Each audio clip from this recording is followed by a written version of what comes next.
Hello everyone, welcome to my YouTube channel TV tele talks में आप सभी का बहुत स्वागत है। मैं आ गई हूँ आपकी अपनी फेवरेट स्टोरी पॉकेट में आसमान का आज का एपिसोड लेके। एपिसोड बहुत ही धमाकेदार होने वाला है और बहुत ही इंटरेस्टिंग है। प्लीज़ वीडियो को एंड तक जरूर देखें। चैनल ऐसे ही लेटेस्ट अपडेट जानने के लिए हमारे चैनल को सब्सक्राइब कर लें, बेल आइकन को प्रेस करना ना भूलें।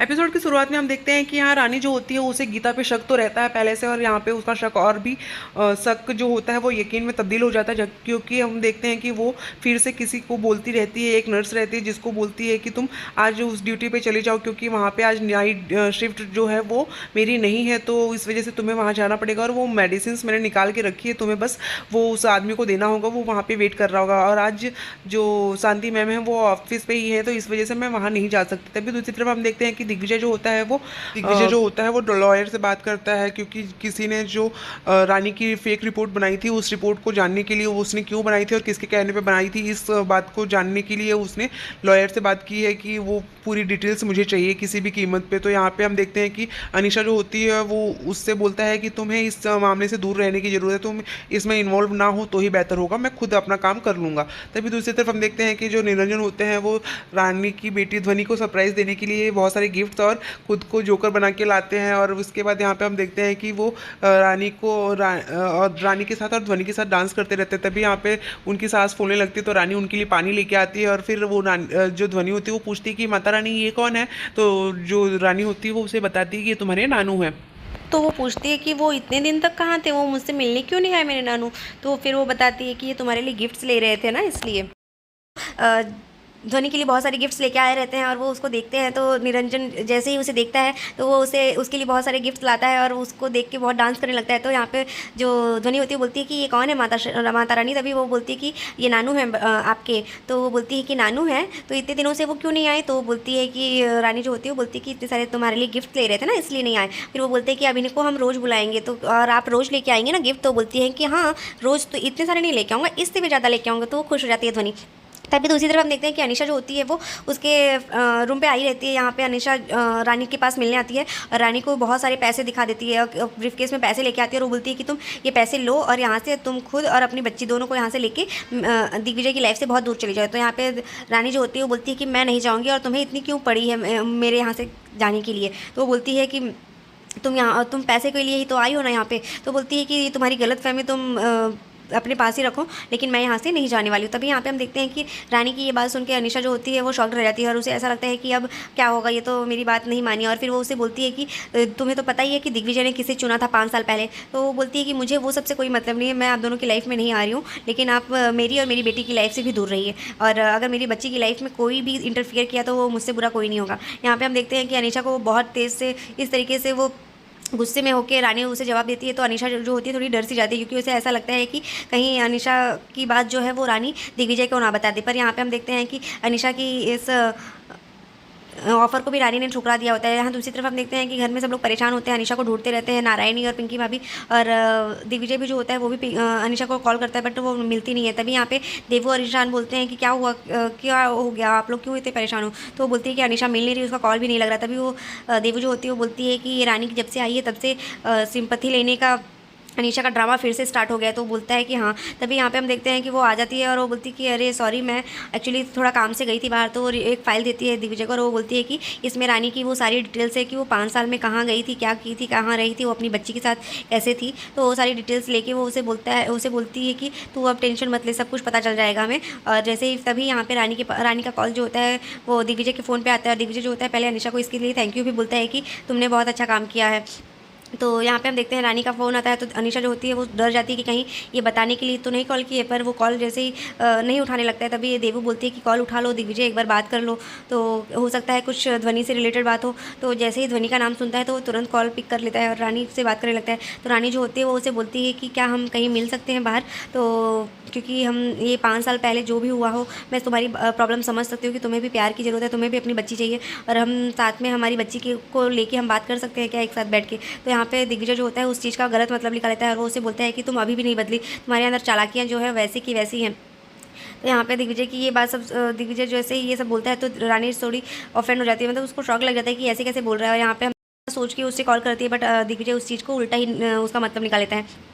और रानी से मिलने के लिए मना कर देता है और वो बोलता है कि अब हम सीधे सिर्फ कोर्ट में मिलेंगे। इतना बोल के रानी से वो वहाँ से फ़ोन कट कर देता है। तभी यहाँ दूसरी तरफ हम देखते हैं कि इस बात से रानी को बहुत बुरा भी लगता है और वो सोचती है कि ये क्या हो गया। तभी यहाँ पे हम देखते हैं कि उसके गेट पे एक लॉयर आते हैं और लॉयर जैसे ही आते हैं तो रानी को और भी बहुत बड़ा शॉक लग जाता है कि अब क्या होगा, क्योंकि यहाँ पे जो लॉयर होते हैं वो उससे बोलते हैं कि एक नोटिस आई है आपके लिए और आपके लिए एफ़आईआर किया गया है कि आपकी बेटी की फुल कस्टडी जो है वो मिस्टर दिग्विजय गांधी को मिलेगी। और यहाँ तभी हम देखते हैं कि रानी जो होती है वो अपने बच्चे के पास आती है और वो बहुत ही हैरान हो जाती है, मतलब उसको उसके पैरों तले ज़मीन खसक जाती है। उसको बहुत ही शौक लग जाता है कि अब क्या होगा, मैं कैसे अपने बच्चे को बचाऊंगी। तभी यहाँ पे हम देखते हैं कि जो निरंजन होते हैं वो उसके पास आते हैं, वो उससे बोलते हैं कि क्या हुआ, और वो फिर ध्वनि को बोलती है आई कि अभी तक तो तुम्हें नानू नहीं खिलाया, अब मैं तुम्हें खाना खिलाती हूँ। तभी यहाँ पे हम देखते हैं कि जो निरंजन होते हैं वो पूछते हैं कि क्या हुआ बेटा। तभी वो बता देती है कि पापा ऐसा ऐसा है कि दिग्विजय जो है वो फुल कस्टडी मांग रहा है ध्वनि की, मैं अपनी बेटी के बिना कैसे रहूँगी। और यहाँ पे तभी हम देखते हैं कि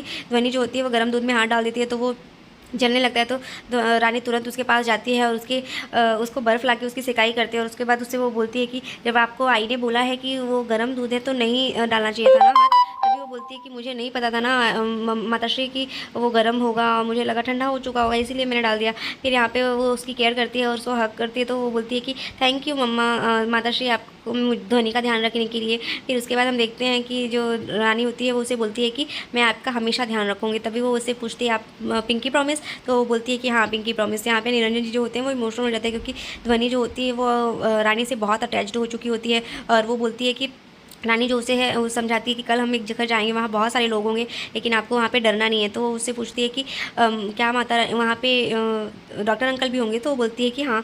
तो वो उससे फिर से पूछती है कि क्या डॉक्टर अंकल सच में मेरे पापा हैं। तो ध्वनि जब ऐसे पूछती है तो रानी उसे बता देती है कि हाँ तुम डॉक्टर अंकल ही तुम्हारे पापा हैं। तो इतना सुन के फिर वो उसे बोलते हैं कि लेकिन वो तो बहुत ही गंदे हैं, वो तो कभी मेरे पास नहीं आए मुझसे मिलने और कभी मेरे लिए स्कूल भी नहीं आते थे, हमेशा आप ही आते थे, मेरे सारे फ्रेंड्स के मम्मी पापा स्कूल आया करते थे। तभी यहाँ पे हम देखते हैं कि जो आई होती है उसे बोलती है कि चलो बेटा तुम्हारी दूध में मलाई पड़ गई, अब तुम्हें दूध मलाई वाली दूध तो पसंद नहीं है तो हम चलते हैं, अब तुम्हें मैं चॉकलेट दूध बना के देती हूँ। तो वो चली जाती है और यहाँ पे हम देखते हैं कि रानी परेशान होती है तो निरंजन उसे सांत्वना देते हैं कि तू टेंशन मत ले, सब कुछ अच्छा। दूसरी तरफ देखते हैं हम कि जो दिग्विजय होता है वो रानी और अपने कमरे में रहता है और सारी चीज़ों को याद करता है और फिर अपनी बच्ची के साथ बिताए हुए पल को भी याद करता है ध्वनि के साथ। तभी वो उसके उस मोमेंट को भी याद करता है जब वो उसके साथ गुस्से में बात करती थी कि आप बहुत ही गंदे अंकल हैं। तभी यहाँ ईशान आ जाता है और ईशान जो होता है वो बोलता है कि देख दिग्विजय तू ये इस तरीके से कोर्ट कचहरी करके इस को बात को बढ़ा के कुछ मतलब नहीं है, तू इस सब चीज़ों को शॉर्ट भी कर सकता है। रानी ने तुझे बोला ना कि तुझे उसे नहीं पता था कि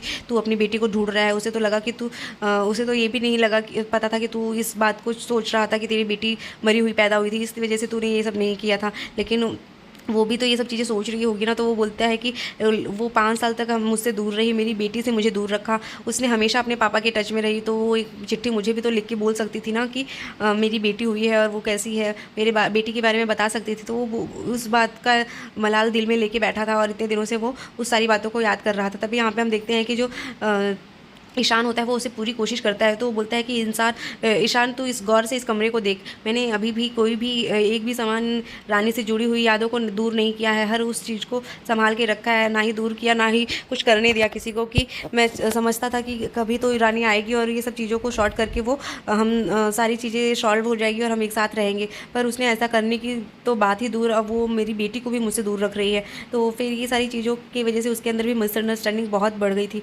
यहाँ पर हम देखते हैं कि ईशान जो होता है पूरी कोशिश करता है उसे समझाने की, पर वो नहीं समझता और फिर वो याद करता है कि कैसे मेरी बेटी से उसने दूर किया है मुझे। दूसरी तरफ हम देखते हैं कि जो रानी है वो कोर्ट पहुंच चुकी होती है और रानी के साथ जो उसके पापा निरंजन है और आई और ध्वनि सब साथ में वहाँ पे पहुंच जाते हैं कोर्ट में। और यहाँ तभी देखते हैं हम कि रानी जो होती है वो उस मोमेंट को याद करती है जब दिग्विजय के ऊपर सब लोग कितना बड़ा इल्ज़ाम लगाया गया था कि दिग्विजय एक क्रिमिनल डॉक्टर है, इस तरीके से उसके ऊपर इल्ज़ाम लगाते हैं। वो सारी मूवमेंट याद आने लगती है। तभी उसके सामने दिग्विजय और अनिशा आ जाती है तो अनिशा गुस्से में देखती है और यहाँ पे दिग्विजय जो होता है वो ध्वनि को देख के स्माइल करता है, उसकी तरफ हाथ फेरता है। तभी ध्वनि अपना मुंह फेर लेती है उस दिग्विजय की तरफ से। और यहाँ पे हम देखते हैं कि दिग्विजय को रानी जो होती है वो बोलती है कि तुम कुछ भी कर लो दिग्विजय, पर मेरी बेटी को तुम मुझसे दूर कभी नहीं कर सकते। तो दिग्विजय उसका जो होता है फैसला वो तो बोलता है कोर्ट करेगी, तुम उस चीज़ की फिक्र मत करो। तभी यहाँ पे हम देखते हैं रानी जो होती है वो इस बात को सुन के वो थोड़ी डर सी जाती है, क्योंकि उसे ऐसा लगता है कि कहीं अगर ध्वनि की कस्टडी जो है वो दिग्विजय के हाथ चली गई तो मैं क्या करूँगी। और अनीशा जो है वो उसे बिल्कुल भी वो किसी का भी फिक्र नहीं करती, वो बड़े बूढ़े कोई भी हो कैसा भी हो उसके ऊपर किसी को भी दया नहीं आती उसे। और यहाँ पे हम देखते हैं इस बात से फिर रानी को भी थोड़ी टेंशन होती है। पर रानी इसी बात से थोड़ी बेफिक्र होकर रहती थी कि कम से कम उसके साथ ध्वनि है तो वो अपनी लाइफ को अच्छे से संभाल लेगी। पर अभी उसको इस बात का डर भी है कि ध्वनि भी उसके साथ नहीं रहेगी, तब वो क्या करेगी। तो आज के एपिसोड में बस इतना ही है फ्रेंड्स, मिलते हैं नेक्स्ट एपिसोड में। तो नेक्स्ट एपिसोड बहुत ही इंटरेस्टिंग होने वाला है और धमाकेदार है, तो प्लीज़ वीडियो को एंड तक जरूर देखें, जहाँ पे हम देखने वाले हैं कि एक नया ट्विस्ट आने वाला है इस एपिसोड में, जहाँ पे रानी और दिग्विजय और ध्वनि तीनों एक साथ एक घर में ही रहेंगे और अनीशा का जो पत्ता है वो अब इस घर से बाहर जाएगा, क्योंकि अनीशा का सच जो है वो रानी अब सबके सामने लेके आएगी और दिग्विजय को इस बात का एहसास होगा कि अभी तक जो उसने किया है और जो भी रानी के खिलाफ ध्वनि के खिलाफ अनीशा ने उससे बातें बताई थी वो सब झूठी थी। तो मिलते हैं नेक्स्ट एपिसोड में। होप सो आपको वीडियो अच्छी लगी होगी, तो वीडियो को लाइक करना, चैनल को सब्सक्राइब करना बिल्कुल ना भूलें। मिलते हैं नेक्स्ट एपिसोड में, तब तक के लिए bye bye, take care, Radhe Radhe, अपना बहुत ध्यान रखिएगा, थैंक यू।